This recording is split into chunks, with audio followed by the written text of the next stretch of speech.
If you need to remove a payment method from your Yahoo Mail account, follow these simple steps to ensure your payment information is updated.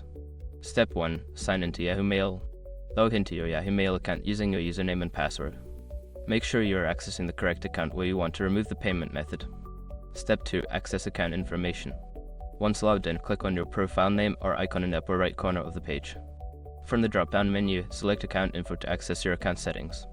Step 3. Go to Payment Options. In the Account Info section, look for Payment Options or Subscriptions.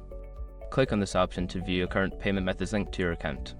Step 4. Select the payment method. Find the payment method you wish to remove from the list. Click on it to view more details and options related to that payment method. Step 5. Remove the payment method. Look for an option that says Remove or Delete. Click on this option to confirm that you want to remove the selected payment method from your account. After completing these steps, your payment method will be successfully removed from your Yahoo Mail account. If you have any further questions or need assistance, consider checking Yahoo's Help Center for more detailed support.